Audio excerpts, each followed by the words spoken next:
Times in winter, मतलब कई बार, several का मतलब होता है कई बार, विंटर का मतलब सर्दी हो गया। तो कहना यह चाहता है कि लास्ट ईयर, इसका मतलब समझ लो, अगर लास्ट ईयर की बात चल रही है ना, तो ये पिछले साल की बात चल रही है। अब जब बात ही पिछले साल की चल रही है तो ये जाहिर सी बात है, पिछला साल बीत गया सो बीत गया, मतलब पास्ट की बात है, यानी कि पास्ट है, यानी कि भूतकाल है। यहां से एक बात समझना है कि अगर लास्ट के साथ कोई भी टाइम आए, लास्ट के साथ कोई भी टाइम आए, जैसे लास्ट संडे आ जाए, या फिर लास्ट नाइट आ जाए, या फिर लास्ट मंथ आ जाए, या फिर कुछ भी आ जाए, लास्ट के साथ कोई भी टाइम आए, या फिर आपके अगो आ जाए, या फिर आपके यस्टरडे आ जाए, या फिर कोई भी पास्ट का टाइम आ जाए, क्या आ जाए, पास्ट का टाइम आ जाए, ये सब हमेशा किस चीज को इंडिकेट करते हैं, वर्ब की सेकंड फॉर्म को इंडिकेट करते हैं। लेकिन ध्यान रखिएगा, अगर किसी भी सेंटेंस में डिड आ गया तो फिर वर्ब की फर्स्ट फॉर्म ही आती है। डिड नहीं आए तो सेकंड फॉर्म, पर अगर सेंटेंस में डिड आता है तो फिर फर्स्ट फॉर्म। तो डिड के साथ हमेशा ही फर्स्ट फॉर्म आती है केवल, और डिड के साथ ही क्यों, याद रखना है, डू, डज और डिड, इन तीनों के साथ हमेशा ही वर्ब का फर्स्ट फॉर्म आता है, ना तो एस लगा हुआ था और ना ही कुछ। चलो इस क्वेश्चन का आंसर करते हैं। लास्ट ईयर यानी पिछले साल की बात चल रही है, तो मामला सारा का सारा पास्ट का है, और लास्ट है तो पास्ट है, लास्ट है तो पास्ट है, पास्ट है तो वर्ब की सेकंड फॉर्म है। तो फ्रीज वर्ब की फर्स्ट फॉर्म, फ्रोज वर्ब की सेकंड फॉर्म, फ्रोजन वर्ब की थर्ड फॉर्म। मुझे लास्ट के साथ टाइम है तो लास्ट यानी पास्ट यानी फ्रोज आंसर होगा। इस हिसाब से करेक्ट आंसर मेरा हो गया ए ऑप्शन। क्या हो गया भाई, ए ऑप्शन हो गया। क्लियर हो गई यहां तक की बात। इसी के साथ नेक्स्ट क्वेश्चन क्या कहता है, जल्दी से यहां तक देखिएगा। Tom practices 6 hours a day because he wants to become a good musician.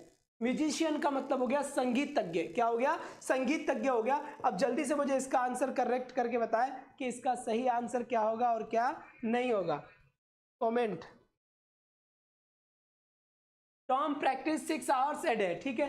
तो यहां से अब समझिएगा कि मुद्दा क्या चल रहा है, मैं समझाता हूं। इधर आओ जल्दी से भाग के, किधर से भाग के।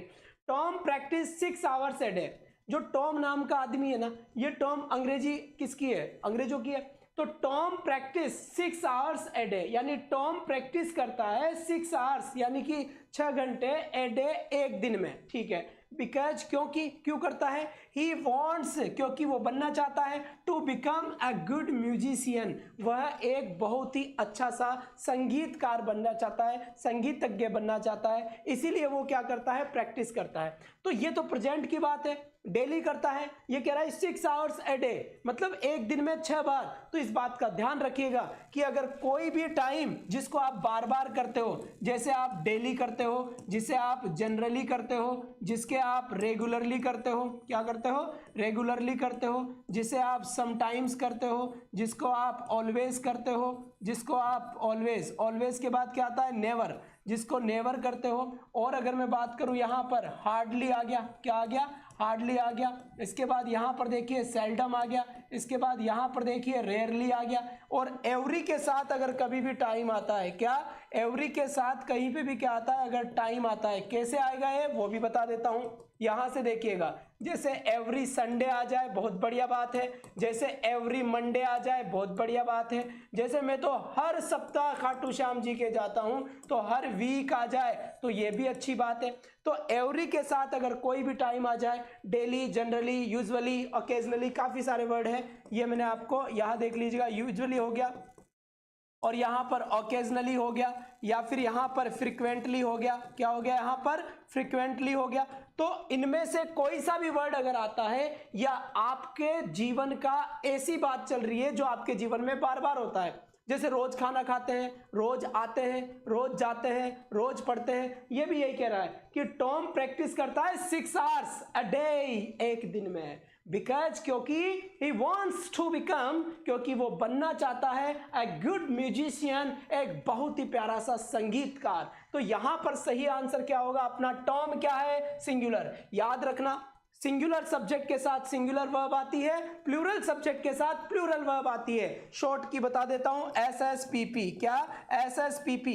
SS का मतलब क्या हुआ, सिंगुलर सिंगुलर, PP का मतलब क्या हुआ, प्लूरल प्लूरल। अब एसएस का मतलब अगर सिंगुलर सिंगुलर है, पीपी का मतलब अगर प्लूरल प्लूरल है, जैसा आपका सब्जेक्ट वैसी आपकी वर्ब। सब्जेक्ट जो वर्ब होती है ना, वर्ब, वो वर्ब हमेशा सब्जेक्ट के अनुसार आती है। अगर आपका सब्जेक्ट सिंगुलर तो आपकी वर्ब भी सिंगुलर, अगर आपका सब्जेक्ट प्लूरल तो आपकी वर्ब भी प्लूरल, और वो वर्ब सिंगुलर होती है जिस वर्ब के पीछे एस होता है। तो टॉम एक नाम है, और दुनिया का नाम कोई सा भी हो, चाहे मोदी हो और चाहे रवि आचार्य हो, हमेशा ही किसका यूज होता है? सिंगुलर का यूज होता है। तो नाम चाहे किसी का भी आए, नाम हमेशा ही सिंगुलर माना जाता है। तो ये प्रैक्टिस, ये वर्ब तो प्लूरल है।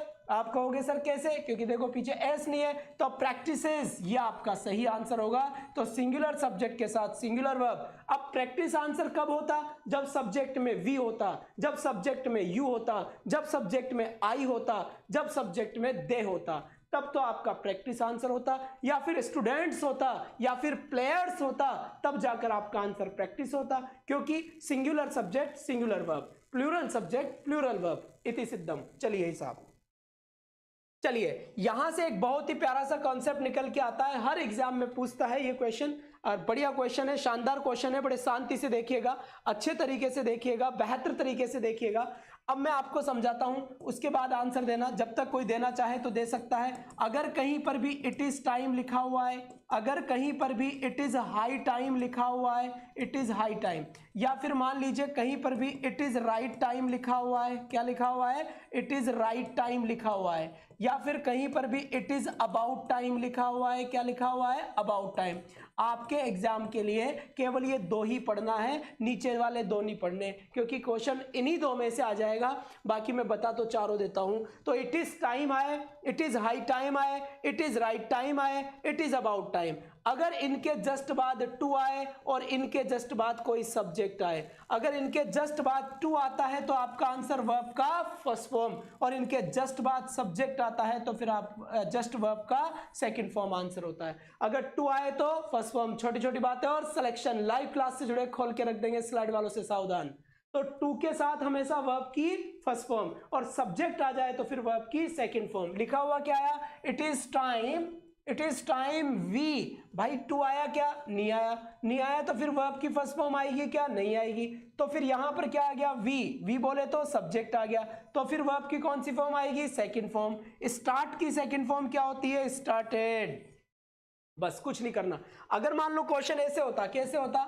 It is time, it is time to, और फिर होता स्टार्ट, स्टार्ट वर्किंग, ऐसे लिखा हुआ अगर होता तो यहां पर जैसे ही मुझे टू मिला, अब मेरा आंसर क्या होता? स्टार्ट मेरा आंसर होता। यहां पर करेक्ट आंसर क्या होता भाई? मेरा स्टार्ट, यहां मेरा सही आंसर होता। लेकिन यहां पे टू आया नहीं तो स्टार्टेड आंसर है। दोनों चीजें क्रिस्टल क्लियर है, एकदम पानी की जैसे। कोई समस्या किसी को? कोई भी समस्या नहीं है। बहुत बढ़िया, बेहतरीन, वाह भाई वाह। इसी के साथ नेक्स्ट क्वेश्चन, बताइए इसका करेक्ट आंसर क्या होगा और क्या नहीं होगा। बेहतर तरीके से आंसर बताना भाई, है ना? हाँ, सबके चिंता मत करो, थोड़ा सब्र करो, सबके अच्छे से बढ़िया से बेहतर तरीके से ही पल्ले पड़ेगी। एक एक चीज पर थोड़ा सा आप पेशेंस रखेंगे जब।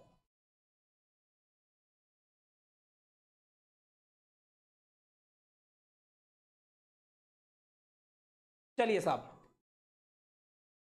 अब देखिएगा ये क्वेश्चन क्या कह रहा है। यहां से क्वेश्चन क्या रहा है? टीना ब्रेक हर लेग यस्टरडे। और अभी अभी पिछले जन्म में नहीं, पिछले ही क्वेश्चन में हमने क्या बात करी थी? इधर आओ, इस कोने में बताएंगे। मैंने आपसे कहा था अगर कहीं पर भी अगो आए, मान लीजिए कहीं पर भी यस्टरडे आ जाता है, मान लीजिए कहीं पर भी लास्ट के साथ लास्ट प्लस कहीं पर भी टाइम आ जाए, या फिर मैंने आपसे यह कहा था कि अगर कहीं पर भी पास्ट टाइम आ जाता है तो आपका हमेशा वर्ब की सेकंड फॉर्म आंसर होता है। लेकिन अगर सेंटेंस में डिड है तो फिर आपका आंसर वर्ब की फर्स्ट फॉर्म होता है। तो यहां पर क्या आ गया भाई? यस्टरडे आ गया। अब मुझे यस्टरडे आते ही ये पता चल गया कि भाई यस्टरडे अगर आ गया तो मुझे पता लग गया कि यस्टरडे यानी सेकंड फॉर्म, तो यहां पर सेकंड फॉर्म आंसर होगा। और ब्रेक, ब्रेक मतलब होता है तोड़ना। Break, broke and broken, break, broke, broken, तो सेकंड फॉर्म क्या हुई? ब्रॉक। इसलिए आपका सही आंसर ब्रेक आपका गलत हो गया। हेज ब्रोकन आपका incorrect. Brock will be correct answer for the question. Brock will be right answer due to yesterday, क्योंकि यहां पर क्या दिया हुआ है यस्टरडे. यस्टरडे का मतलब होता है बीता हुआ कल और टुमारो का मतलब होता है आने वाला कल. जब बीता हुआ कल बीत गया तो पास्ट